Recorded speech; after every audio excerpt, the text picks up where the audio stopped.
Hello, everyone. Welcome to the Vertical Reach podcast. This is where storytelling meets strategy. I'm Pauline Gray, and each week I sit down with the creators, innovators, and voices shaping the world of vertical storytelling.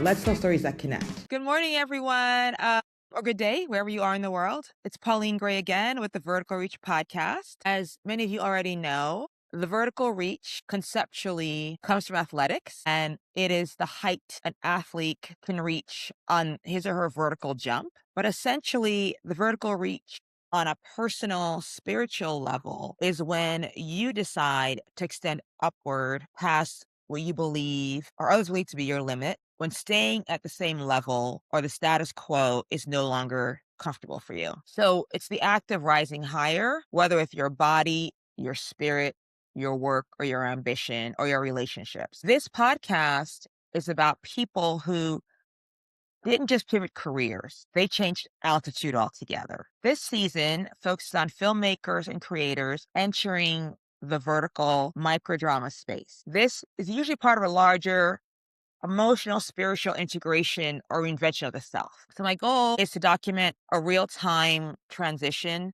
not to give this polished hindsight. And today we have in the guest chair amazing actress Angelina Barbieri. She is also spreading her wings into producing, but I always love to hear the actor's perspective in the vertical space as they transition for longer formats. Angelina is a first-generation Latin American actress with a broad background in film, TV, and comedy. She started acting and modeling at 17, which led her to New York City to complete a 2-year conservatory program at Esper Studios, training in Meisner. Her acting credits include Transporter 2, HBO's Ballers, NCIS Los Angeles, Anger Management, NBC's The Night Shift, Rosewood, and HBO's How to Make It in America. Then she entered the vertical space with roles on platforms such as Real Short, Flare Flow, Shorticle, Gamma Time, Micro Crow, A Twist, and Pocket FM. This also includes her winning the Visionary Award for Santos, the acting role, in the Real Shorts Verticals contest. And now, Angelina is expanding her creative pursuits into producing verticals. She wants to focus on fresh ways to invent visions of beauty, advertising, and branded content for vertical and social first viewing. Her goal is to craft projects that push boundaries and foster new conversations in the industry, in which today will be a great new conversation. She's also a family person. Aside of acting, she enjoys time with family, a strong mindfulness practice, staying active, and being part of the deep community that she's a part of. Her credits are on IMDb, obviously, and she's been in 8 verticals since October, which was just, 6 months ago? So a Hollywood starlet, Plaything of the Mafia King on Shorticle, Rise of the Cage King on Real Short, The Summer I Turned My Sexiest on Gamma Time, Love and Death on Flare Flow, Love's a Dangerous Dance on Real Short, Santos, Story of Alina, an indie for Real Short, and The Alpha's Bride for Pocket FM. So pretty impressive, girl. Girl, keeping busy. Yeah, you've been pretty busy. So that was my literal interpretation of your past, I guess, 18, 24 months. But tell us, take us on the roller coaster. We're going to strap in and take it away. Woo, are you guys ready? What a journey. Oh my gosh. I've been in entertainment over 20 something years, you know? It's changed. It's changed so much. It's changed so much from when I was 17 and walking the streets of New York, going to each place, seeing each casting director, reading for each role in person. Everything was print form. Even our headshots were print form. I mean, you hear this all the time, but it really has changed from that to digital. And then when things became e-commerce also in modeling, that was a big deal. Photoshop, it was like, what's happening to the models' faces? Like everybody just looked like this.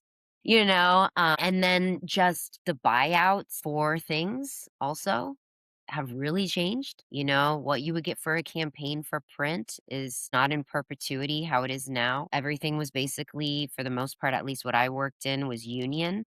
Those residual checks are still bigger than the things that I have done in the last, 10 years. So really a lot has changed. Roller coaster is the best way to describe this industry. It's part of being in the circus, but I mean, I'm amongst my people. What I want it any other way? I really wouldn't, other than the 8 years that I took off to have kids and get married.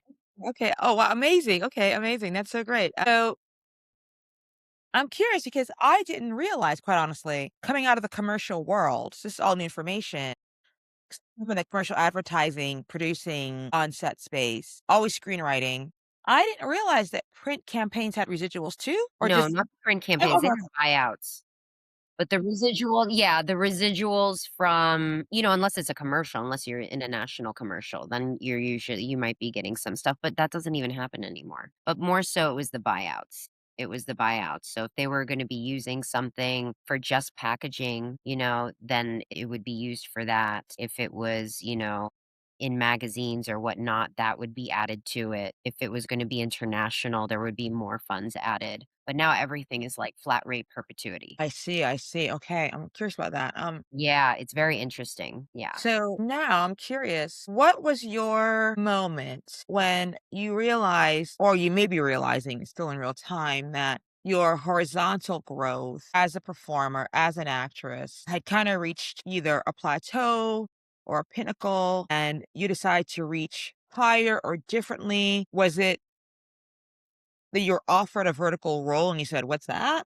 Or did you sort of start kinda feeling out in like, what was your moment? What was your Yeah, pivot? great question. And I love that you use like athletics and the reach and spirituality and all that because I truly do believe we pivot or perish. Either Mm, love that. Okay. someone in a wonderful woman in social media marketing said that once, and that stuck with me. That was like about 2 years ago, and I totally believe that. My one thing that I also was taught growing up is that you can reinvent yourself 1,000 times over. I saw my mother do it, I've seen my family do it, part of being immigrant as well, like, in my roots, right? So, with that said, I re-entered the industry after leaving. I had an 8-year break. I took an 8-year break from 2016 no, end of 2016 all the way till 2 years ago. Wow, okay. So, 2 years ago, I got back in the industry, and I got reps, I got everything, all the stars aligned, and I was gonna just do what I always did, right? I was sending out my stuff, I'm gonna get into the rooms because I used to get into all the rooms, you see with my credits, and we're just gonna go back and roll. I knew that it was gonna probably take some time because I hadn't seen, people in those rooms in a while, and it wasn't happening. Did you discover there is no room or what happened? Well, that's part of it too, because I left pre-pandemic, so there was no room. We were starting to do some self-tapes if we couldn't get appointments in the room before I left, had my hiatus. But when I came back, everything was self-tape, and I couldn't even get self-tape auditions. And I had reps submitting me and pitching me, and nothing was moving. So with that, I got, an Actors Access account, right? Breakdown services for us where we can see some of the breakdowns. And I saw tons of vertical auditions. I mean, that was now we were hitting at 2024, beginning of 2025, and there were so many. And I asked my agent about it or my manager, and they were like, no. So, yeah. We all have heard the story, right? It's the fear of the unknown. I totally get it. Also, we were coming from a standard of union work, right? So it didn't make sense. And it was coming from a different culture. So, yes, we all know the story because we've all heard, the basis of where vertical started from. So no need to talk about that really. But I went back to it and I saw there's something here. There's nothing else going on. I'm doing everything I can. I've redone my headshots twice. I'm in classes. I know I'm good at what I do. I'm well trained and have credits. So let me tap into this a little bit more. And I did. And I booked one. So I'm submitting stuff and I got my first one of the Alpha King. And I was like, okay, this is great. So I went on set. It was an easy one line, and I was in and out of there in like 3 hours. I was like, "What are people complaining about? This is amazing." They, like, paid me cash, I think. I was like, "This is great," Every I production love it. yeah, I was like, "Sign me up." And then I was able to start auditioning and seeing what were the bigger roles. Now, it was a little tricky at first because of my age range, right? Because there's the 19 to 25 that are playing 30, and then there's the 30s and 40s that are playing 50.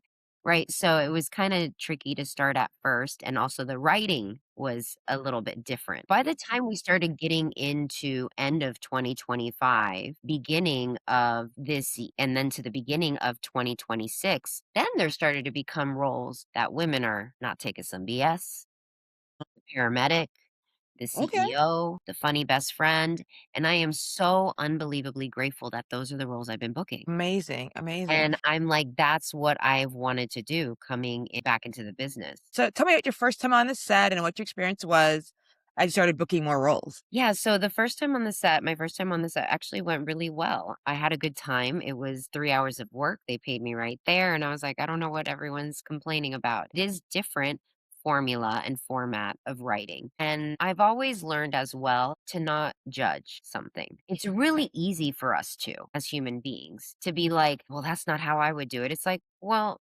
maybe how you do it is not how somebody else would do it. Yeah, And that's what's why really great for somebody else?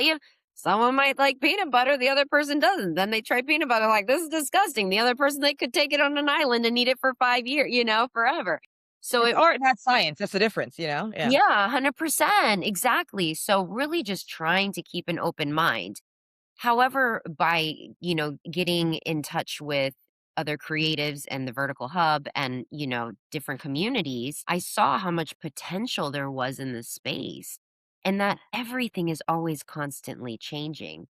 And as creatives, we have so much opportunity to make something that's in its baby phase grow and change and become, I mean, who knows? And so I went with Exactly. that. That's what I chose. And then I think energy that you feed is also what grows. And then the roles that I started to get were, the empowered CEO, the director, the paramedic that doesn't take any BS, the best friend that's like, you go tell that man what's up, but like, let's drink some wine, like fun. Stuff that I would wanna play on TV. So there you Exactly. go, right? I find it very interesting how that happens, especially for actors, like the roles that we end up playing and then where we are in our lives. I feel there's always a little bit of like a mirror effect. It's Love pretty that. cool. Yeah. Yeah, if you're in a good spot. Yeah. You know? Where we are adds to your method, you know? But Yeah. let me ask you this. I'm curious because I have immigrant roots too. I'm a first Mhm. generation. Well, and Where you from? South America. Where's your family from? Oh my god, Central America. Honduras. Where are you from? Guatemala. Oh, yeah, Panama. And you? Oh my Panama? God. Oh my God. Guyana. Where? Guyana in South America. Guyana. So I mean, I want to go to Panama so badly. It's the Not best. off track, guys, but that is where I want. I mean, I hear so much. I mean, Boca. Oh, I got married there. My husband and I got married there. Oh my Girl. God. Oh my Las God. Sas. So yeah, I mean, it's listed as one of the top 10 places for Americans to relocate. Straight flight from Miami. Anyway, let's okay. This is not a tourist show, but anyway. So let me ask you this though: Yeah, dale. as an immigrant, a first generation, I'm really curious about this integration that I think we are so adept at as immigrants, first generation, Mhm. that not so much make do culture, but make it happen culture. Girl.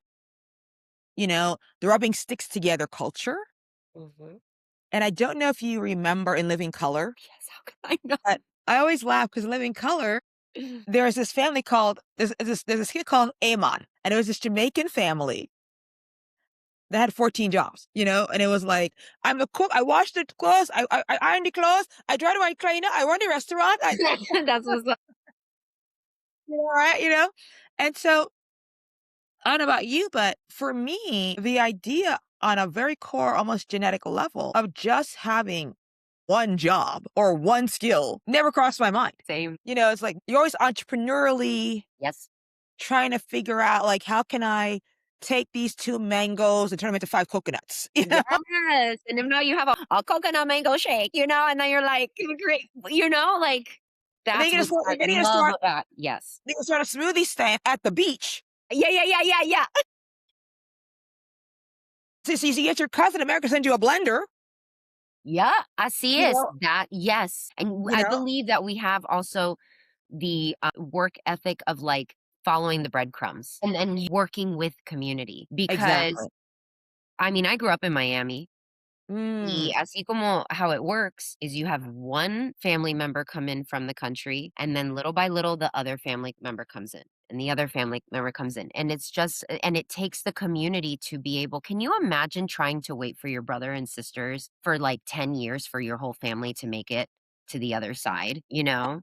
I It's was the just child. crazy. So we're very flexible because we're Yes, used to not just, I'm very proud of that. I'm very grateful for that. we are the original chain migrators. Mhm. I mean, I don't know about Panamanian culture, but definitely in West Indian culture, my parents came to America and they left me and my sibling in Yep. South America Yep. Like, you're the exact example of it. Yep. with the grandparents. Yep. And the grandparents took care of us in a very natural, organic way Mhm. until our parents could send for us, Yep. Exactly. you know? And let me Wow. ask you this. I mean, we're Gives me taking off track this goosebumps. time, but, That's yeah, you know, it's literally but, uh, exactly with my cousins, but yeah. like in Panama, do you guys have the tanda? Mhm. So the tanda, we call it a susu, Mhm. which I think might be maybe even a Swahili word actually. Where for those of you who don't know, for those of Yeah, you, right? Now you're getting a whole culture episode here.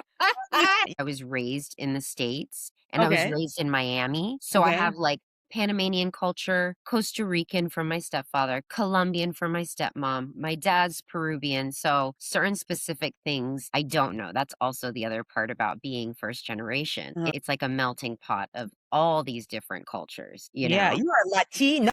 I am Latina, Latina. And that's the Yeah, funny thing too, not looking like it necessarily, but being very passionate about educating that Latinas are even blonde haired and blue eyes. yeah, you're They like a are, güera. yeah, yeah. But real quick, 'cause I opened up the Yeah, horn. yeah, absolutely, please. So, susu or tanda Mhm. is when a group of women, always women, men cannot be involved. They'll fuck it up. Yeah. You know, well, female immigrants, especially at that time, women could even have bank accounts.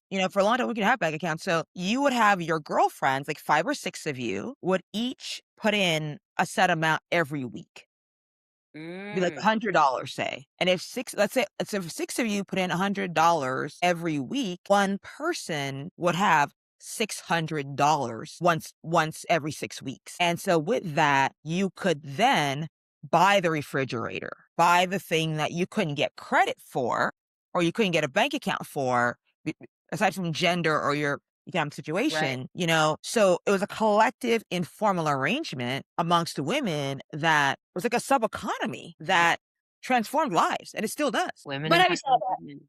and No, we're back. no, and we're back, but it does come full circle because it is part of what we're doing now in our own way, and the big thing in this whole industry right now is rates, right? And Mhm. that's also why I really aspire to bring in advertising and branding and start bringing in more narrative because that's how the rates are going to change. So when my Mhm. babysitter is asking for $30 an hour, I can even now, if I'm not making a sufficient amount, like, necessarily because I have to travel and all these things, and I still want to pay her what she needs and is asking for because that's how things are gonna change. So one Correct. thing that happens also is an immigrant family raised up, is the money's out in the streets. That's what my mom always and my family have always said. Get it. Go get it. Get it. You sitting whining and complaining about why it's not here in your room, ain't shit gonna change. If you want to see a change, then get out there. Bate para la calle, see what's going on. And if something doesn't work, come back, regroup, keep reaching out, talk about it, and try again. Like that's like the mentality. You know what I mean?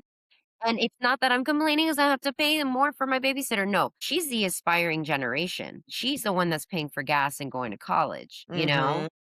I have my stability in other ways here at home, but let me keep working hard on my end so that I can eventually get the right funding for these projects. So then my daughter can be on set with me possibly, and I have childcare provided. The Exactly. And you money's can out in the streets. It's there. We know it because we see it in tech. We see the trillions and the billions and all these numbers. It's not that it's not there. It's that it's just not being distributed necessarily in the certain places. And a lot of things are out of our control and my control. But hey, I can try. Women do abs it. I absolutely. have people I aspire to. Like, why not? And if not, maybe I'll be that person. Someone's got to be. I mean, I love that. Vete para la calle. I love that. Vete para la calle. Go out to the street. That's my new motto. Vete para la calle. Vete para But la calle. so, and I love it. Like I'm Buddhist, Oh my god, yes. and Japanese and practitioner. in Buddhism, our second president of a Buddhist organization, he said, "There's always money in the universe. It's always flowing around you. There's tons of money everywhere. You need to use your good fortune Mhm. that you accumulate through your faith and your Buddhist practice to build a funnel to funnel it to you, you know?" And I totally believe that. And I love your insight on this. But I was speaking recently to a young woman who is 24, 25, Shit, baby. and she lived in London, and she was in a position to maybe have to go back home to her native country. And I was cautioning her against that for a whole host of reasons. Mhm. One was because I felt that she might get quote unquote stuck there. And the other thing was that she might lose her English. Mm. English is her second language. I also said to her, I said, look, I said, girl, what you don't realize to the point about money being everywhere, I said, there has never been a time in human history when a single woman of any ethnicity, class, or race can become a billionaire with just her phone. That's freaking powerful, Pauline. I love that. I said, even like my mother's generation, Yeah. nurse, I mean, Yeah. It would. you know, I said, literally, I said, this is the first time you will ever be a time when a female, Mhm. nothing against men, nothing against that, but No, as a it's female, different yeah, for yeah, absolutely, yeah. as a female, the only man's input you need to get rich is Steve Jobs. His inventions are all a woman needs to get ahead in this business, in life. And I said, so don't go home yet, Yeah, you know? we do have a lot of So, opportunity out here too, we yeah, really do. I mean, I am very aware of dialogue. Mhm. I'm very familiar with dialogue. And, Well, you know, beep, beep, I'm like, "Oh my god." The you mom's, got "Mom, I it. need to make a call." "You can't make a call, I'm online." I remember very clearly. I mean, I'm a little older, but I remember first it was call waiting. Yeah, I had call waiting too. Then it was answering machines Mhm, with the tape mhm, to roll it back. gotta roll that. Anyway, we digress. So tell me, let's talk about brand integration and how Mm. that may be the next. I really think it's the next thing. I do a lot of research. So, one thing when I started in the vertical space, knowledge is power, right? Again, I'm not reinventing the wheel here. I mean, there's so much out there. So you research, you get to know and get into community. And what I love about the vertical space is it's still so small. We really Mm, are a very small community. And a lot of it I did in the beginning with my phone, just reaching out to people because I live 3 hours from LA. So coming from speaking about brand integration, it was something that was just starting out at the end of last year of 2025. We had Crocs come out with sixth episode. We had the Golden Pear Affair, which was Procter and Gamble native body wash products, and we had Maybelline Maybelline, yeah, on Christmas. Real Short. Yeah. And everyone's like trying to figure it out. So I've really been following this. And if we look back at even when soap operas started, they were selling soap while they were selling the stories. I mean, you Correct. guys, like it's in history. How Yeah, do it's right we there. not? But the only thing is even we were watching Back to the Future the other day. Everything was an ad. It's like J.C. Penney's right behind them. Like every Coca-Cola. Like it's just Nescafe, yeah. our audience has gotten a lot smarter, right? And people get it. So people still like to consume whatever people's opinions are of that too and capitalism and all that. I'm like, I don't got time for that again. You know what I mean? Like whatever, it's your choice. Like I'm in entertainment. I want to entertain you. Whether you decide to buy the lipstick or not, that isn't on me. Sometimes I'm like, I love being around entertainment. The truth is if you can sell the lipstick while you sell the story, that's going to be really good for whoever's investing in your story. Right? And so that's why I really truly believe it's where it's going. So I'm just trying to keep the conversation open. I'm starting to create pitch decks myself and see how I can start reaching out to brands. No, I do not have the data or the statistics. I'm not head of marketing. That's not where I was educated in. But girl, I could sell some ice to someone where it's melting. Yeah, I don't know. Like, It's the yeah, polar bear. why not? You know? So let me ask you this. To the capitalism part, my motto, and I actually have a deep background in capitalism in the sense that, Perfect. See, we're meant to talk today. yeah, I was a poli-sci major at Occidental. I'm a Marshall Scholar. I have a master's degree from London School of Economics, so it became more capitalist than that, in international political economy.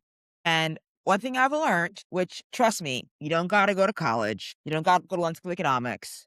You don't got to be a Marshall Scholar to learn Because this I did one. it. Yeah. Take it from me, there's one law of economics that'll carry you forever, and it is that capitalism always wins. It has never lost, ever. In all of human history, capitalism has always won. It always will win. So there you go. There's your master's degree, everybody. Yeah. You know?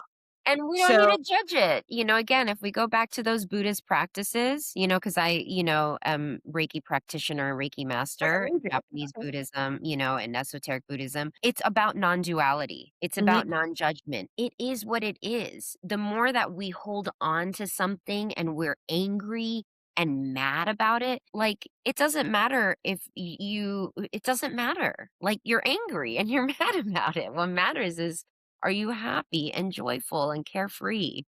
That really is, I think, the most important part of anything that we do.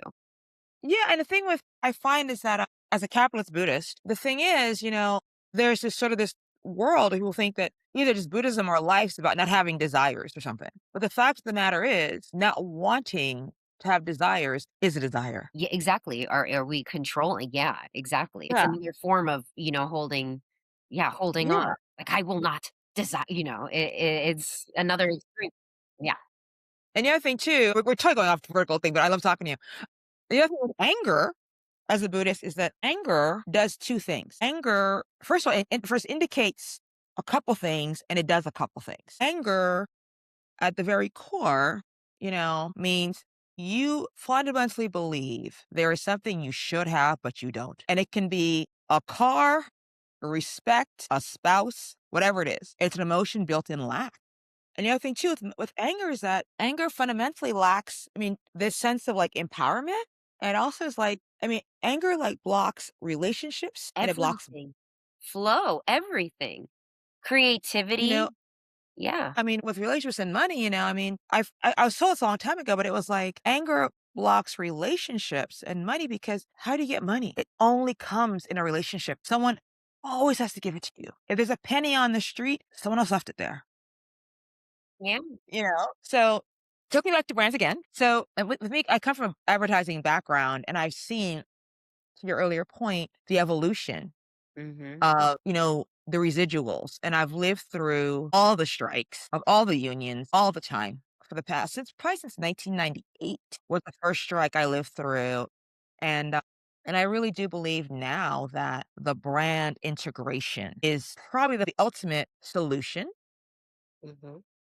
I personally have written a script for Lufthansa, narrative. Really? Yeah. I've done stuff for United Nations, and on Procter& and Gamble side, Procter& and Gamble is actually I've discovered working with them far more innovative than people really give them credit for. Right. I mean, on so many levels. Aside from the fact that they first embraced the vertical space so deeply, Yeah.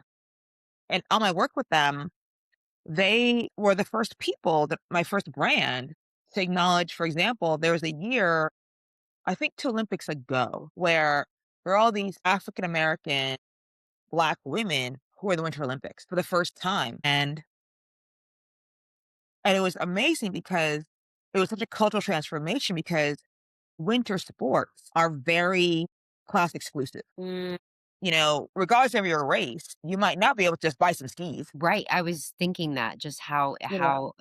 pricey it is to be able to even do those sports. Yes. Yeah, so it was really about we were really attracting the stories of how these different Black women, ended up in winter sports. Yeah. That's One amazing woman, I forget her name, but she won the gold, I think maybe several times for speed skating. And what happened was she was doing roller derby That's in her amazing. native city.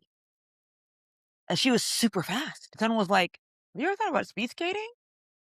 She was like, "What?" And the next thing you know, she wins the gold in the Olympics. Yeah. She pivoted, and she kept an open mind, and Exactly. that's what it's about. Yeah. So yeah, so tell me more about how would you define success differently now as an immigrant in the vertical space, integrating brands, Being a having mom. just being a mom, living outside of LA, so a lot of kind of the day-to-day mayhem and chaos. Give me a kind of a broad strokes on your current lens for success in your life. The current lens to success is non-attachment. Yeah, that the more I grasp, the more I'm get try to keep my hands in everything too much and control it, that's when, success is when I feel peace and light and joy, you know? There's this thing of this old belief of like if you're in success, really high success, you're also suffering. There are stresses, yes, but we can be successful and still have a good time. And with that just comes balance. And I think that it's the mindfulness practice. When I have that, because before I was super successful when I was younger, but I was freaking miserable. I wasn't healthy. I didn't take care of myself. My relationships were shit, you know? Mhm. So which one's success? Success is different to me now. I don't want the same thing that I had before, but I really truly believe that now with, all the tools that I've learned with time and, and growth and healing that I can have both. I can have, happiness And success, and or combined. or combined. I always say, like, if people think success is hard, try failure, you know? So I'm curious, this is what I call to give our audience listeners an Angelina Barbieri autograph permission slip, okay? And that means that I fundamentally believe that most people want more or something else or something different. It can be incremental, it can be major, but very few people are just chill. And I think most of us, myself included, at various parts of my life, have told ourselves that we don't want to step out of our quote unquote comfort zone. What I discovered is that I, we don't actually have a comfort zone. Instead, we exist within the zones of comfort of other people who we're allowed to Mhm. be. And we may spend a lot of time wondering whether a neighbor, spouse, family, mom, granddad may think if we dot dot dot. Mhm. And of late, in the past 3 years, I said, Pauline, no one is looking at you because they're looking at their phone. Let it go. But so, Angelina, can you, those people who are kind of itchy in their skin but want a permission slip, give them their permission slip. My goodness. The permission slip is that you don't need any permission. Everything that you want to be, you already are. We are the sun. The only thing is that the clouds come through and it makes us think that we're not. And that's when we start to get in worry and fear and anger because that person and this person, and what if I do this? And we're all up here. But our true nature, our Buddha nature is that just as we are today is enough. And when we feel that, even if it's for little moments, because we all have it, a lot of times it's when it's something that we really love too, whether it's creative or this, but there's like it comes with conflict at times for whatever reason. But just keep going back to that. You already are. Permission is Love already that. there. Yeah. So let me ask you this, my friend.